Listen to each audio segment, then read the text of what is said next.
Hi everyone, Armored Pants here, and I have another video for you in the Japanese line. It's the Tier 9 Hero T.II, and we're going to have a great video for you. Really enjoyed making this. There's some cool ammo racks, some really nice stuff in this video. I hope you'll enjoy it. But before that, I would like to ask for your indulgence for a couple of minutes, just 2 minutes of your time. And I'm going to use this rather androgynous looking superhero or person late for a wedding in Las Vegas to ask you to look at a couple of points. So firstly, there's a new concept in the Blitz gaming community that I want to run by you guys. Up until now, you know, I've never monetized my channel, no ads, no Patreon requests, nothing like that, which is all good for you, the viewers. But you know, it takes me up to 4 to 5 hours to make a tank review, and some of the more complex videos I make, like the advanced tutorials, take days. So, you know, I put in a lot of work, but I've never asked for anything, and nor am I asking for anything now for myself. But I do realise that on occasion I've asked you guys for money, right? Not for myself, of course, I would never do that. But I don't ask you to give me anything directly, but I've asked you to give money to charities, for example, and the most recent one being a child poverty charity in South Africa. So while not for me, I realise I've asked you to dip into your pocket sometimes, and you guys have been great, and the response has always been good. However, I had an idea, and my wife will tell you that occasionally I do have ideas, you know, not very often, but occasionally I do. And I thought that maybe I could connect these two things, not monetizing the channel, but the charity drives and other things like that. And I thought maybe I could create a new concept, which I've called Get to Give, Give to Get. Or we could call it Armour Pants 4G Network, which I think has even have a better ring, right? So if you like the channel, if you like the content, if you like me, or even if you fucking hate me, you can still get a chance to help me help others. So how does this work? Well, what I've done is I've actually set up Patreon, and I've set up PayPal, and the links are going to be on the banner, and I'm also going to put the banner of the main homepage and channel, and the links are also going to be in the description of this video. I'm going to ask you to donate something if you can, whatever you can, if you can. But here's the unique thing, this money's not for me. I'm not going to use any of it. This money's all going to go back into you guys, into the Blitz community and the wider community. So we're going to give away even more premium tanks. We've done a lot, we're going to give away even more. We're going to give away even more gold, like the one that we're doing right now. But we're also going to use the money to give away to charities, for example, COVID, the charity in South Africa, other things like that, and occasionally very special things. So for example, a couple of years ago, one of my subscribers was in hospital, seriously ill, and his phone died, a very old phone, so we actually bought him a new one to enable him to keep in touch with his family. And of course, I guess he played Blitz as well, why not? So here's the idea, if you can help, please do, on Patreon or PayPal. It doesn't cost much at all if you can afford it, less than the price of a cup of coffee every month, or if you live in Paris or London, not even half a cup of coffee. So that's the idea. I hope you like it, and if you can help, I'd be great thanks. And that's all I have to say on the subject. So now back to the main video. So this tank is great, right? It has this 150mm gun. Technically it's 14.9 centimeters, but it's sweet. It's sweet as. It's really great, and you're going to see it in action. We're going to look at the tech specs, so we can actually look at the technical specifications of this fantastic gun, and we will do that using blitzhanger.com, which is a fantastic asset for all blitzers, and I would definitely recommend it. And I'm actually a Patreon of that, speaking of Patreon, because I believe that it's a great asset for the community. So let's move on with our tech spec. So in terms of provisions, I would run white rice, improved fuel, and onigiri, which is also basically more rice, and that maxes out your view range and your reload, and this I think is very important when you have a TD. I would get the top gun as soon as possible. It's that 14.9 centimeter gun, or 150mm for a different speak, because TDs are all about the gun, right? So if you got to get something first, I would get this, and you won't regret it. In terms of equipment, I would run gun rammer, supercharge, and refined gun. But you can run calibrated shells if you wish. I know that some of you prefer calibrated shells. I like to fire more often, and this tank already has fantastic pen numbers, so gun rammer is an option. But of course, if you like running calibrated shells, it's also going to work with this tank, so don't worry about it. It's just going to give you just over an extra second on the reload. We'll have a look at that. Now you get 290mm of pen with AP, but that goes up to 305 if you use calibrated shells. So, you know, very high pen numbers even without running calibrated shells, which is why I suggested perhaps you might want to run gun rammer. But it's entirely up to you guys. Neither option is going to be bad for you guys. 340 millimeters of pen with Pramo, and your Pramo is this slightly heavier AP rounds. It's not APCR, it's a slightly heavier AP rounds that you get with the Japanese tanks, and that goes up to 357 millimeters with calibrated shells. You get 85 millimeters going up to 94 millimeters of pen with HE if you use calibrated shells. So big HE numbers. Reload time is 12.3 seconds, but it goes up to 13.24 seconds with calibrated shells. So it's actually, it's just under a second. So it's an extra second on the reload if you use calibrated shells. Now you get 8 degrees of gun depression with this tank, 15 degrees of elevation, so it has excellent gun alignment for a TD. And this basically allows you to line up with the enemy tanks a lot easier. And you'll see when you combine that with the Traverse that we're going to look at in a few minutes that this tank is actually very effective in terms of its gun system. It does 37 kilometers per hour, so it's pretty quick. It does 15 in reverse. Not as fast as some TDs like the WT or the Waffle Tractor at that tier, but it has excellent power to weight ratio, which means that it gets up to that speed really quickly, and that gives it good mobility. Now in the last advanced Blitz tutorial we calculated the M index, maneuverability or mobility index, and we'll have a look at that later on in the video. But because of the good traverse that this has, because of this good power to weight ratio and that speed, this also is a very good brawler. Surprisingly so, a lot of medium tanks come a cropper when they come up against this.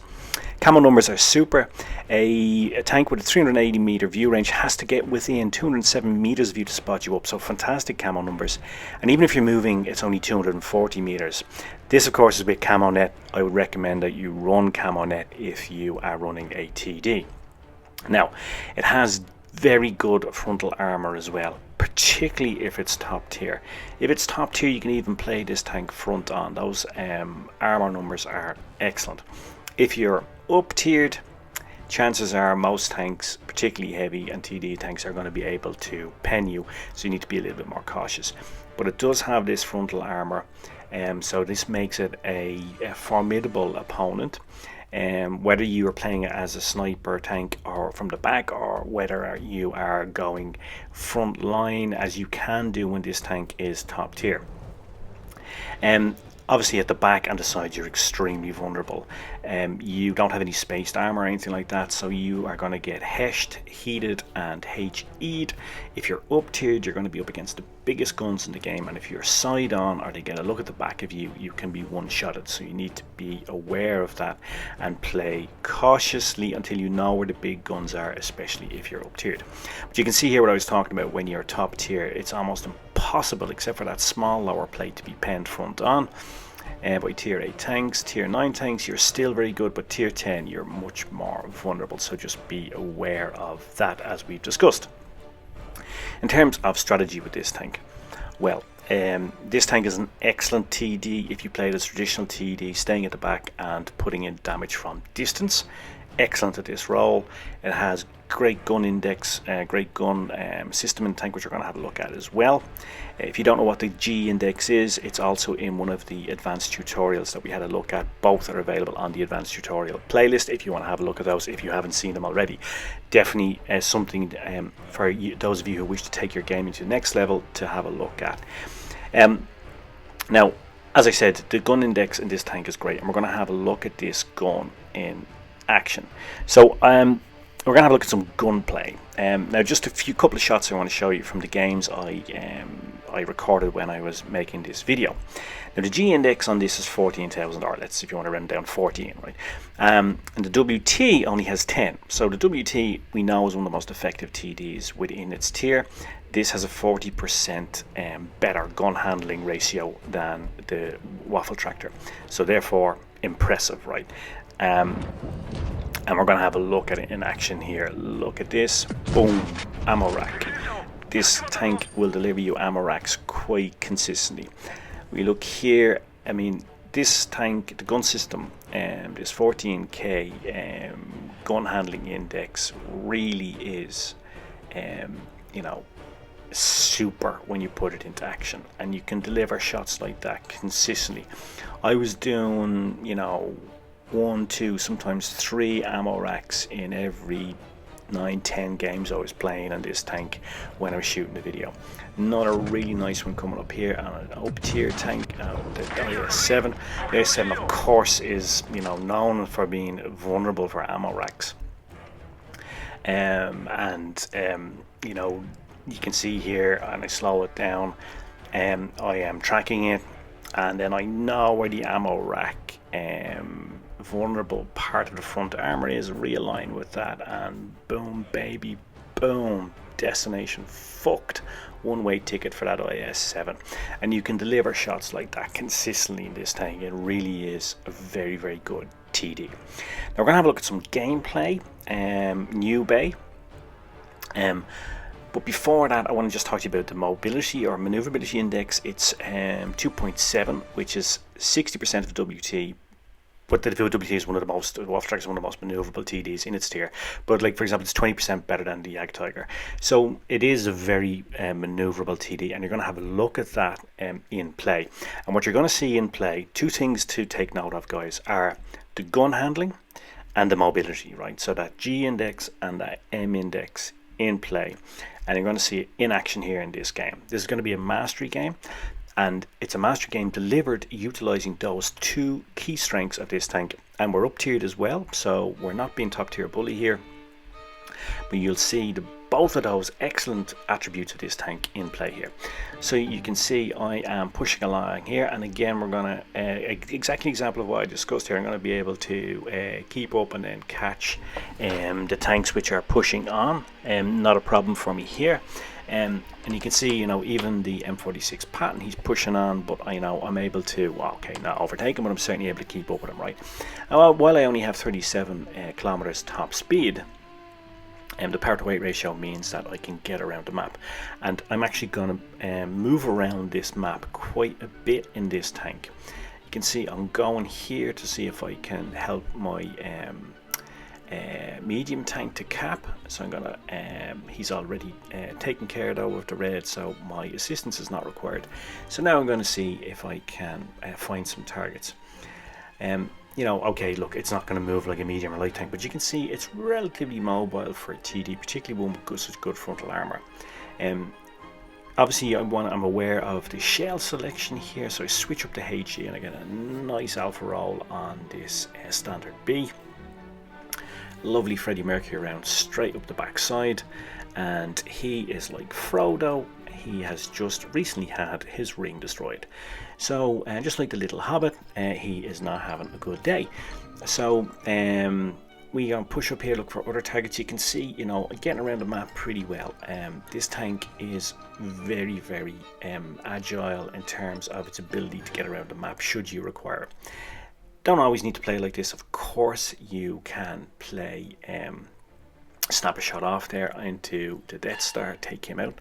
You don't always have to be mobile, you don't always have to go front line, don't always have to be moving around the map. If you want to play from the back, adopt traditional TD sights in this tank, it is also excellent at that. So it plays a couple of couple of roles in the game very, very well. Now I don't want to push on too much here because I don't want to get smashed by these reds, and I'm conscious of the fact that I'm bottom tier. So I want to see what they're doing. They're not moving, so I'm going to go and try to help my allies push on. Get around the corner here, and I know I'm safe. I'm not going to get hit in the back or the sides. So let's see if we can cap. And I want to just show you this shot here. Just look at that gun handling again.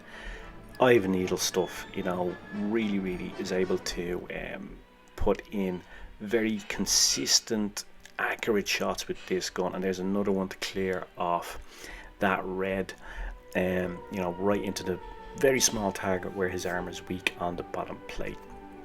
Capped.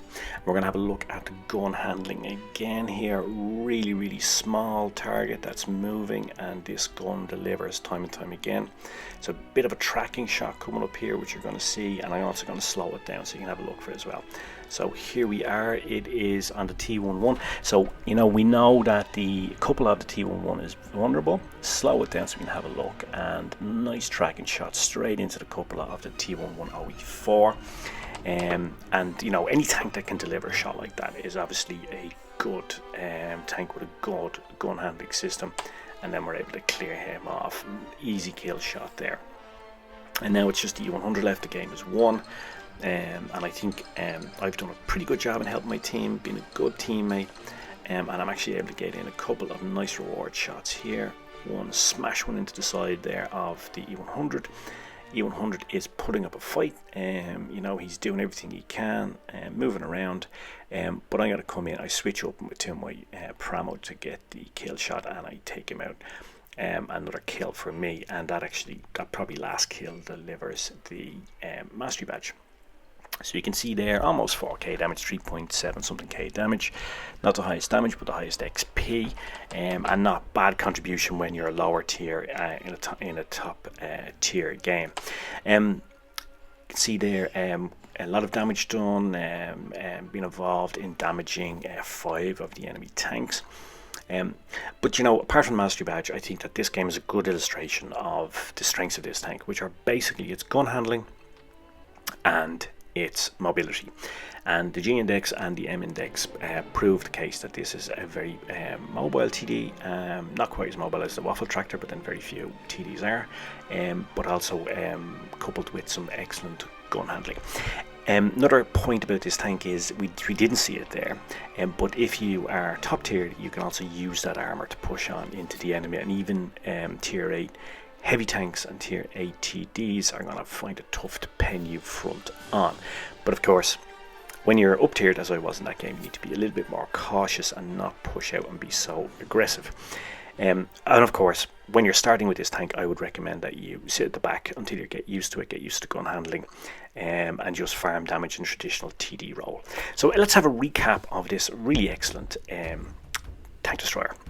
So it's a super TD, it's really great. I really enjoyed playing it, and I really enjoyed making this video. And you know, those ammo racks were great fun.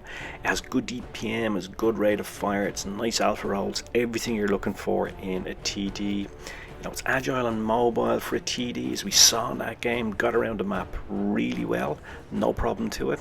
The 150mm gun, or the 14.9cm gun, is great. Super gun system, as we saw in action there, with some really nice shots.